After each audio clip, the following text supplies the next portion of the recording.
உத்தரப்பிரதேசத்தில் தான் இன்னைக்கு நாட்டிலேயே அதிகமான இஸ்லாமியர்கள் வாழ்றாங்க. ஆனா அவங்களால நிம்மதியா வந்து தெருவுல வந்து ஒரு ரம்ஜான் தொழுகை கூட பண்ண முடியலன்ற ஒரு விஷயத்தை தான் நம்ம செய்தியில பார்க்க ஏங்க வேண்டியதா இருக்குல்ல. தெருவுல ரம்ஜான் தொழுகை வேண்டாங்க. தெருவுல ஏங்க தொழுகணும்? பள்ளிவாசல்ல தானங்க தொழுகணும். மசூதியில தானங்க தொழுகை நடத்தணும். காலகாலமா அவங்க அது ஒரு பிராக்டிஸ் வச்சிருக்காங்க. தப்பு எல்லாம் தானங்க. மொத்தமா ஏங்க சேர்ந்து இப்ப நான் என்ன பண்றாங்க அப்படின்ற கேட்கிறேன், விஷயம். காலகாலமாக ஒன்றை செய்து கொண்டு வருகிறீர்கள். அது வந்து சில நபர்களின் எதிர்ப்பு வருது. எதிர்ப்பு வந்ததுமே என்ன நடக்குது? அந்த காவல்துறை என்ன முடிவு பண்ணும்? எதிர்ப்பு வருது, அதனால இந்த இடத்துல வேண்டாம் இப்படி செய்யுங்க அப்படின்னு முடிவு பண்ணுமா இல்லையா? சரி, ஒரு உதாரணம் சொல்றேன். இஸ்லாமியர்கள் பகுதிகளில் இங்க விநாயகர் சதுர்த்தி ஊர்வலம் போதா? காவல்துறை நான் கேட்கறதுக்கு பதில் சொல்லுங்க. இஸ்லாமியர் பகுதியில திருவல்லிக்கேணி சென்னையில விநாயகர் சதுர்த்தி ஊர்வலம் போதில்ல. ஏன் ஊர்வலம்? ரோடு கவர்மெண்ட் ரோடு தானே, போக வேண்டியதானே? ஊர்வலம் விநாயகர் சதுர்த்தி ஊர்வலம் விட வேண்டியதானே? ஏன் நீங்க விடல?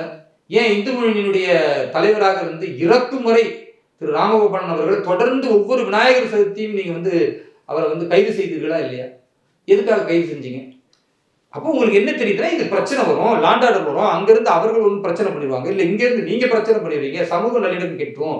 உண்மையாலுமே விநாயகர் சதுர்த்தி என்பது சிறப்பானது தான், நல்லிணக்கமானது தான், அது போவது மதத்தினுடைய நம்பிக்கை சார்ந்தது தான். ஆனா இஸ்லாமியர் பகுதியில போனா ஏதாவது ஒரு வன்முறை வரும், சட்டம் ஒழுங்கு கெட்டுரும், அதனால் வேண்டாம் தடுக்கிறாங்கல்ல. அதை இந்துக்கள் எதிர்க்கிறாங்கல்ல. அப்போ இந்துக்கள் எதிர்ப்பத இங்கு செய்யற இந்த திமுகவுடைய ஆட்சி திட்டமிட்டு இந்துக்களை வந்து அடக்குமுறை பண்ணுதுன்றதை நீங்க ஒத்துக்குங்க. அப்படி ஒத்துக்க முடியுமா? ஒரு சில இடங்கள்ல சரி. இப்போ நீங்க வந்து HRNC வந்து சொன்னீங்க, HRNC வந்து அவ்வளோ நலங்களை மீட்டு இருக்கு, அது மாதிரி வந்து வக்பு போடுறது மீட்டுக்கல அப்படின்னு சொல்லிட்டு. இப்போ வக்புல வந்து நான் முஸ்லீம் மெம்பர் இருக்கணும் அப்படின்ற ஒரு விஷயங்கள் ஷரத்துக்கள் எல்லாம் வந்து பார்த்தீங்கன்னா இந்த அமெண்ட்மெண்ட் பில்ல கொண்டு வந்திருக்காங்க. How can a non Muslim member be a Waqf will be in Waqf board? Why not? ஏன் இருக்கக்கூடாது? இதே வந்து அறநிலையத்துறையில கோயில் அறங்காவலருக்குள்ளேயும் ஒத்துக்க மாட்டாங்களா? இப்போ ரீசெண்டாக வந்து பார்த்தீங்கன்னா உங்க கட்சியோட தேசிய செயலாளர் ஒருவரான எச் ராஜா அவர்கள் தான் வந்து பார்த்தீங்கன்னா ஒரு விஷயம் போட்டிருந்தாரு. HRNC டிபார்ட்மெண்ட் கீழே இருக்க ஒரு அறநிலையத்துறையில வந்து ஒரு இது பண்றாங்க. அதில் வந்து நர்கீஸ் கான்ட் ஒருத்தர் பேர் இருக்கு, அவர் வந்து ஒரு இஸ்லாமியர் அப்படின்னு சொல்லிட்டு ஒரு பெரிய பிரச்சனை மாதிரி ஒரு கிரியேட் ஆகுது. அங்கே விசாரிக்கிறப்ப வந்து பார்த்தீங்கன்னா அவர் வந்து பார்த்தீங்கன்னா பிறப்பால ஹிந்து, அவருக்கு பிரசவம் பார்த்தவர் ஒரு இஸ்லாமியர்.